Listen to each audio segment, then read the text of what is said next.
नमस्कार, मी डॉक्टर अश्विन ताम्हनकर. मी consultant urological cancer surgeon आणि robotic surgeon आहे. मार्च महिना हा किडनी कॅन्सर अवेअरनेस मंथ असल्यामुळे आणि वर्ल्ड किडनी डे ह्याच महिन्यात येत असल्यामुळे आज आपण किडनी कॅन्सरबद्दल बोलतोय. सो आपण पॉझिटिव्ह फॅक्टर्सबद्दल या ट्युमर्सच्या बोलतोय.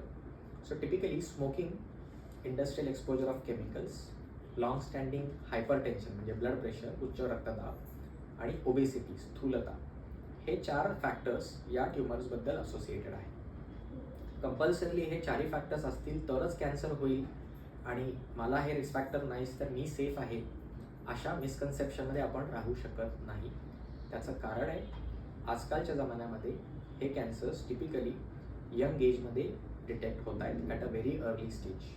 टिपिकली आपण हेल्थ चेकअपमध्ये सोनोग्राफीज करतो तेव्हा हे 30 इयर्स ओल्ड, 25 इयर्स ओल्ड एजमध्येही हे कॅन्सर्स डिटेक्ट होत आहेत. त्यामुळे हेल्थ चेकअपचा महत्त्व वर्षाकाठी एकदा करणं फार महत्त्वाचं आहे. आफ्टर सर्टन एज, एस्पेशली 30 ते 35 वर्षानंतर रेग्युलरली आपले हेल्थ चेकअप्स करणं गरजेचं आहे. रिस्क फॅक्टर्सबद्दल आपण बोललोय, आता प्रेझेंटेशनबद्दल बोलू.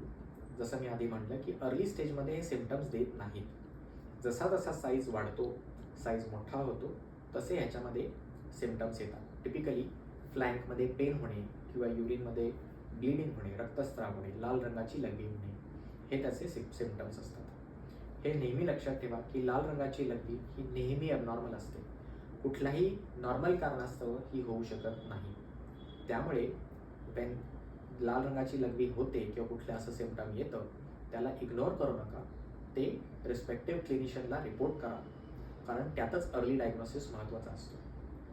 अशी मिसकन्सेप्शन लोकांमध्ये असते की मी काल बीटरूट खाल्लं होतं किंवा कलिंगड खाल्लं होतं आणि म्हणून माझी लघवी लाल झाली किंवा लाल लघवी झाली म्हणजे कदाचित स्टोन असेल किंवा इन्फेक्शन असेल असं म्हणून आपण या गोष्टींना विसरून जाऊ शकत नाही. इथे रेग्युलर इव्हॅल्युएशन करणं फार नितांत गरजेचं असतं. आता ह्या ट्युमर्सचा डायग्नॉसिसमध्ये अल्गोरिदममध्ये आपण बेसिक ब्लड टेस्ट करतो. सोनोग्राफी ही बेसिक इनिशियल स्क्रीनिंग टेस्ट असते आणि त्याच्यात जेव्हा किडनी मासेस डिटेक्ट होतात तेव्हा आपण CT स्कॅन पोटाचा आणि छातीचा करतो. पेट स्कॅनची नितांत गरज नसते कारण CT स्कॅन ॲडिक्वेट इन्फॉर्मेशन देतं. ह्यात बायोप्सीचा रोल आहे का असा प्रश्न बऱ्याच वेळा विचारला जातो. तर जनरली पेशंट जर फिट असेल, एखादी प्रोसिजर अंडरगो करायला ॲडिक्वेट फिट असेल तर बायोप्सीचा ह्याच्यामध्ये रोल नसतो. कारण कधी कधी बायोप्सीज या फॉल्सली निगेटिव्ह येतात. बायोप्सीमध्ये थिअरॉटिकली स्प्रेडचा चान्स वाढतो. बायोप्सीमध्ये काही वेळेला काही कॉम्प्लिकेशन्सची रिस्क असते, ब्लिडिंग किंवा लंग विंडोमधून जात असल्यामुळे लंग्समध्ये हवा भरण्याची शक्यता आणि दरवेळेला प्रत्येक साईट ही बायोप्सीला फिजिबल असते असंही नाही. त्यामुळे जनरली बायोप्सीज केल्या जात नाहीत.